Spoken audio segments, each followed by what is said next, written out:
বন্ধুরা, আমাদের সবার বাড়িতে ঠাকুর ঘর থাকে এবং এই ঠাকুর ঘর এমন একটি পবিত্র স্থান যেখানে আমরা মানসিক শান্তি অনুভব করি। শাস্ত্রে উল্লেখ আছে যে ঠাকুর ঘরে ঈশ্বরের নাম জপ পূজা পাঠ করা হয় বলে এই ঘরে একটা আলাদা শক্তি বা এনার্জির সৃষ্টি হয়। আপনারা অন্যান্য ঘরে কিছুক্ষণ বসে দেখবেন এবং তারপর ঠাকুর ঘরে গিয়ে বসলে এই শক্তির তফাৎটা খুব সহজেই বুঝতে পারবেন এবং অন্যান্য ঘরের তুলনায় অনেক বেশি মানসিক শান্তি অনুভব করতে পারবেন। তাই দেখবেন বয়স হয়ে গেলে বাড়ির বয়স্করা বেশিক্ষণ সময় ঠাকুর ঘরেই কাটায়। এতে মানসিক শান্তি অনুভব করে, নিজেকে একা মনে হয় না।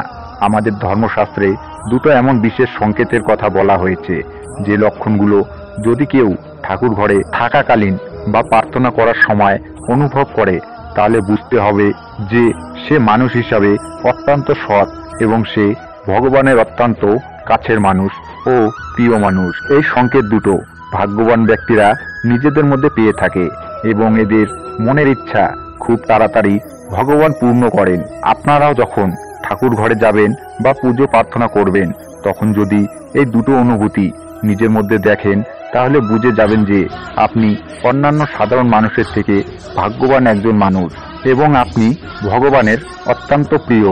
তাহলে চলুন দেরি না করে জেনে নেওয়া যাক যে এই দুটো লক্ষণ কি কি, যেটা দেখে বুঝবেন যে আপনার ভাগ্য খুলতে চলেছে। তার আগে ছোট্ট একটা অনুরোধ, আপনারা যারা এই চ্যানেলে নতুন তারা অবশ্যই চ্যানেলটি সাবস্ক্রাইব করুন। যদি ভিডিওটি ভালো লাগে তাহলে লাইক করবেন এবং আপনার বন্ধুদের সাথে শেয়ার করবেন।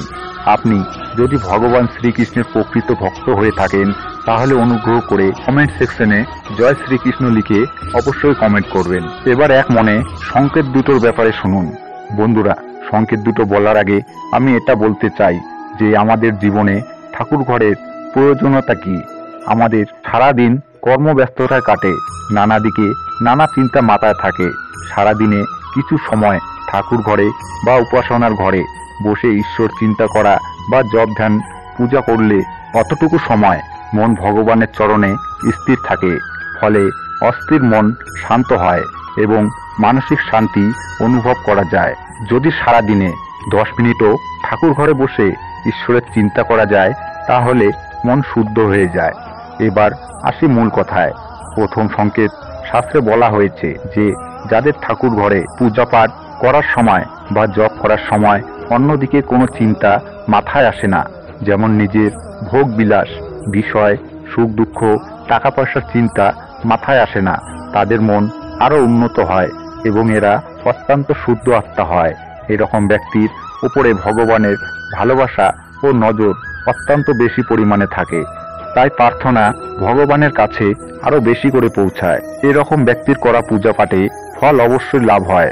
এরকম ব্যক্তির মন কখনো টাকা পয়সা, ভোগ বিষয়, সুখে ডুবে যায় না এবং এরা সব সময় মানসিক শান্তি অনুভব করতে পারে। কারণ যারা নিজের মন সম্পূর্ণভাবে ঈশ্বরে সমর্পণ করেছে এবং নিজেকে সম্পূর্ণরূপে ঈশ্বরের চরণে নিমগ্ন করে, তাদের সকল ভার স্বয়ং ঈশ্বর নিয়ে নেয় এবং তাদের জীবনে যা যা দরকার না চাইতেও ঈশ্বর তা দিয়ে দেয়। দ্বিতীয় সংকেত, এই কথা স্বয়ং ভগবান শ্রীকৃষ্ণ শ্রীমদ্ ভগবদ গীতায় বলেছেন, যারা ঠাকুর ঘরে পূজা পাঠ করতে বসে যাকে পছন্দ করে না এমন মানুষেরও ক্ষতির কামনা ঈশ্বরের কাছে করে না, বরং আরো বেশি করে সবার মঙ্গল চায়। অর্থাৎ তার মনে কোনো রাগ হিংসা ভাব আসে না। এরকম ব্যক্তির উপর ঈশ্বরের কৃপা সবসময় বর্ষিত হয়। অন্যের জন্য ভালো চিন্তা করা ব্যক্তিরা অত্যন্ত উন্নত এবং ভগবানের প্রিয় বলে গণ্য করা হয়েছে। যে ব্যক্তি অন্যের দুঃখ কষ্টে দুঃখিত হয়, পশু পাখি মানুষ সবার সেবায় নিজেকে নিয়োজিত করার কথা নিয়ে ভাবতে থাকে, এরকম ব্যক্তির মন অত্যন্ত পবিত্র এবং এরকম ব্যক্তির উপরে ঈশ্বরের কৃপা দৃষ্টি ও ভালোবাসা অত্যন্ত বেশি পরিমাণে থাকে। এরকম ব্যক্তির কেউ যদি অনিষ্ট করার চেষ্টা করে তাহলেও সে তার ক্ষতি করার কথা কখনো ভগবানের কাছে বলে না, বরং উল্টে বলে যে তাকে সৎ বুদ্ধি দাও ঠাকুর। এরকম পবিত্র আত্মার ব্যক্তিরা নিজের মনের কথা যখন ঈশ্বরের কাছে প্রার্থনা করে বলে তখন ঈশ্বর খুব তাড়াতাড়ি এদের মনের আশা পূর্ণ করে এবং এদের জীবন সুখ ও সমৃদ্ধিতে ভরে ওঠে। বন্ধুরা, যে ব্যক্তি অন্যের ক্ষতি চাওয়ার জন্য ভগবানের কাছে প্রার্থনা করে সে ব্যক্তিকে নিজেকেই শাস্তি পেতে হয় অন্যের ক্ষতি চাওয়ার অপরাধে। এরকম ব্যক্তির পূজা ও প্রার্থনা ভগবান কখনোই গ্রহণ করেন না। এরকম ব্যক্তিকে শাস্ত্রে অশুদ্ধ আত্মা বলে।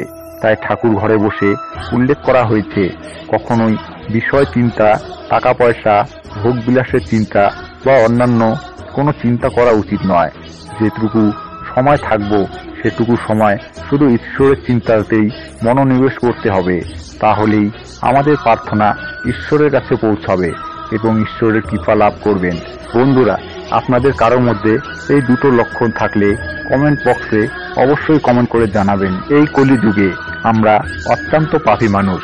আমরা এত পাপী মানুষ যে একটু সময় ভগবানের চরণে নিমগ্ন করার কথা আমরা পুজোর ঘরে গিয়ে ভাবতে পারি না। একটু লক্ষ্য করলেই বুঝতে পারবেন যে আমরা যখনই ঠাকুর ঘরে যাই নানা রকম চিন্তা ভাবনা আমাদের মধ্যে এসে যায়। আমরা না চাইতেও মনে হয় যেন আমাদের চিন্তা ভাবনা সেখানে চলে আসে। সেই মনটাকে শক্ত করে ধরে রাখতে হবে এবং ভগবানকে ভক্তি প্রেম নিবেদন করতে হবে। ঈশ্বরের কাছে মনের অনুভূতি প্রকাশ করতে হবে। ঈশ্বরকে বন্ধু ভাবতে হবে। ঈশ্বরকে বন্ধু ভেবে আপনি যা চাইবেন ঈশ্বর তা অবশ্যই দেবেন। ভগবান আমাদের ভক্তি সাধনায় সন্তুষ্ট হলে ভগবান বিভিন্ন সংকেত আমাদের দিয়ে থাকেন। আমরা শুধু এই ভাবতে ভাবতে সময় নষ্ট করে দেই যে কলিযুগে ভগবানকে পাওয়া অসম্ভব। তিনি নিজে এসে দেখা দেবেন না, হয়তো দেখা দেবেন না কিন্তু কিছু সংকেত তো দিতে পারে। তাই আমরা যদি এই সংকেতগুলি বোঝার চেষ্টা করি তাহলেও তো আমরা ভগবানকে একটু হলেও অনুভব করতে পারবো। ভগবানকে অনুভব করতে হয়। ভগবান স্বয়ং আমাদের আত্মারূপে বিরাজ করে। এই ভগবানকে অনুভব করতে গেলে নিজের মধ্যে অনুভব করতে হয়। যদি আপনিও পূজা করার সময় চোখের জল বা বারবার হাই ওঠা অনুভব করেন তবে এর সংকেত কি? যখন আপনি পূজা উপাসনা করতে বসেন তখন আপনার আত্মা ভগবানের সাথে যুক্ত হয়। ভগবান সর্বত্র বিরাজ করেন, তিনি সর্বত্র আছেন। যখন আপনার আত্মা ঈশ্বরের সাথে যুক্ত হয় তখন ঈশ্বর আপনাকে কিছু সংকেত বা আওয়াজ দেন, কিন্তু আমরা এই সংকেতগুলিতে মনোযোগ দেই না এবং বুঝতে পারি না যে ঈশ্বর আমাদের সকলের সাথে সংযুক্ত। যখন আমরা পুজো পাঠ করি তখন আমাদের চারপাশের পরিবেশ শক্তিতে ভরে ওঠে। আমরা যত দুঃখ বা মানসিক চাপে থাকি না কেন আমরা পরম আনন্দ অনুভব করি। এই ইতিবাচক শক্তির প্রভাব এমন হয় যে অনেক সময় ছাত্রছাত্রীরা পড়াশোনার সময় দেবী সরস্বতীর ধ্যান করে, যার ফলে তাদের চোখে জল আসে এবং তারা বারবার হাই ওঠা অনুভব করতে শুরু করে। যার মানে হলো যে ছাত্রছাত্রীরা দেবী সরস্বতীর আশীর্বাদ পাচ্ছেন।